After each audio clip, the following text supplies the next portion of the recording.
Shalom, selamat pagi saudara. Bagaimana kabar saudara hari ini? Besar harapan kami Bapak Ibu Saudara senantiasa ada dalam perlindungan Tuhan.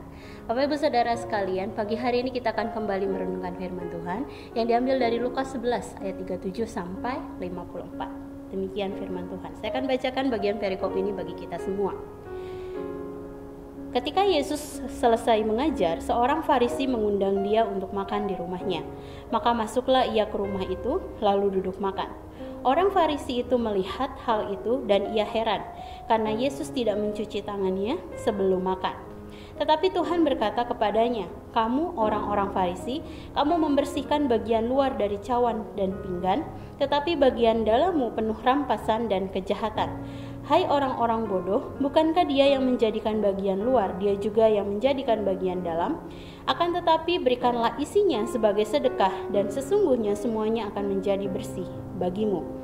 Tetapi celakalah kamu, hai orang-orang Farisi, sebab kamu membayar persepuluhan dari selasih, inggu, dan segala jenis sayuran, tetapi kamu mengabaikan keadilan dan kasih Allah.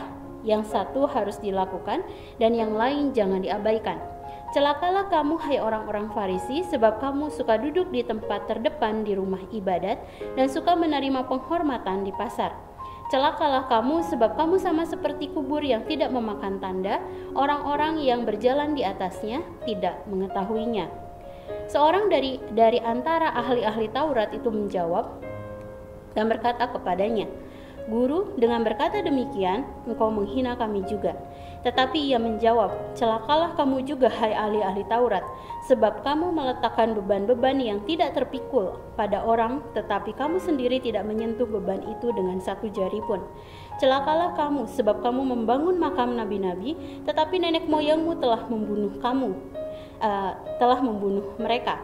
Dengan demikian, kamu mengaku bahwa kamu membenarkan perbuatan-perbuatan nenek moyangmu, sebab mereka telah membunuh nabi-nabi itu dan kamu membangun makamnya. Sebab itu hikmat Allah berkata, Aku akan mengutus kepada mereka nabi-nabi dan rasul-rasul, dan separuh dari antara nabi-nabi dan rasul-rasul itu akan mereka bunuh dan mereka aniaya, supaya dari angkatan ini dituntut darah semua nabi yang telah tertumpah sejak dunia dijadikan, mulai dari darah Habel sampai kepada darah Zakaria yang telah dibunuh di antara mezbah dan rumah Allah. Bahkan aku berkata kepadamu, semuanya itu akan dituntut dari angkatan ini. Celakalah kamu, hai ahli-ahli Taurat, sebab kamu telah mengambil kunci pengetahuan. Kamu sendiri tidak masuk ke dalam, dan orang yang berusaha untuk masuk ke dalam kamu halang-halangi." Dan setelah Yesus berangkat dari tempat itu, ahli-ahli Taurat dan orang-orang Farisi terus-menerus mengintai dan membanjirinya dengan rupa-rupa soal. Untuk itu, mereka berusaha memancingnya supaya mereka dapat menangkapnya berdasarkan sesuatu yang diucapkannya. Dan renungan pada pagi hari ini berjudul, Yesus mengecam orang-orang Farisi dan ahli-ahli Taurat. Bapak Ibu Saudara sekalian, dalam Lukas 11 ayat 37 sampai 54 kita dapat melihat dua hal, yaitu yang pertama, sikap kemunafikan dari orang-orang Farisi. Ketika Yesus sedang mengajar, ada seorang Farisi yang datang dan mengundangnya untuk makan. Yesus menerima undangan tersebut. Saat di meja makan, orang Farisi merasa heran sebab Yesus tidak mencuci tangannya. Yesus meresponi hal ini dengan memberikan teguran, yaitu bahwa orang Farisi memiliki kecenderungan untuk memperhatikan tampilan luar tetapi mengabaikan apa yang ada di dalam hati seseorang, sehingga terjebak dalam gaya hidup kepura-puraan atau kemunafikan. Sikap ini bertentangan dengan yang diajarkan oleh Tuhan, yaitu untuk hidup dalam integritas dan ketulusan hati. Oleh sebab itu, mari menerima teguran ini dan merefleksikan kehidupan kerohanian kita, apakah sudah ada dalam integritas dan ketulusan seperti yang diajarkan oleh Tuhan? Pada bagian berikutnya, seorang dari antara ahli Taurat mengatakan, "Guru, dengan berkata demikian, engkau menghina kami juga."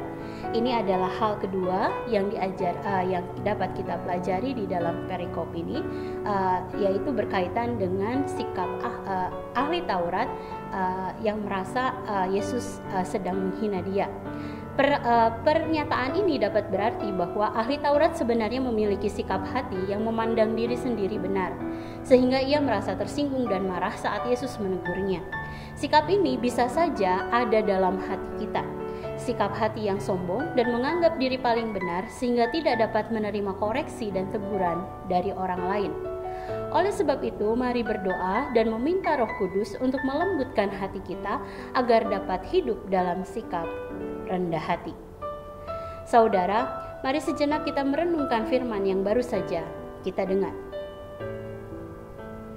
Saudara, apakah ada teguran yang datang kepada saudara dan saudara responi dengan kesombongan? Jika ada, mari memohon ampun kepada Allah dan mintalah pertolongannya agar saudara senantiasa bertumbuh dalam kerendahan hati.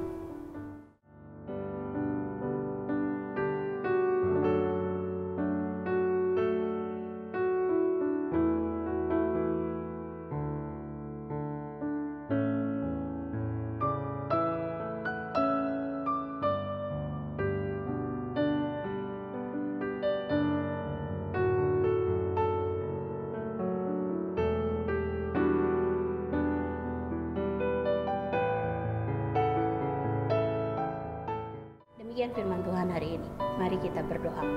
Tuhan, terima kasih satu hari Allah tambahkan di dalam kehidupan kami. Mari terus koreksi hati kami Tuhan. Mari terus uji hati kami Tuhan. Jika Allah menemukan masih ada kesombongan Tuhan, jika Allah temukan masih ada kekeras kepalaan di dalam hati kami, kami berdoa agar Allah semakin melembutkan kami dan agar hati kami dibentuk semakin serupa dengan Kristus. Allah yang akan menolong kami sedemikian rupa, Allah yang akan membentuk kami sedemikian rupa sehingga kami rindu Tuhan kami bisa menjadi semakin serupa dengan Engkau dari hari ke hari. Terima kasih untuk firman yang disampaikan pada hari ini yang kami tahu ini akan membantu kami semakin bertumbuh di dalam Engkau. Yang kami percaya Allah akan menolong kami di dalam segala hal hari ini. Yang kami menyerahkan segala perbuatan kami kepadamu yang kami sungguh berharap Tuhan bisa menyenangkan hatimu. Kami menyerahkan semua di dalam tanganmu dan di dalam namamu Tuhan Yesus kami berdoa dan mengucap syukur. Haleluya. Amin. Selamat pagi saudara, selamat beraktivitas. Tuhan Yesus memberkati.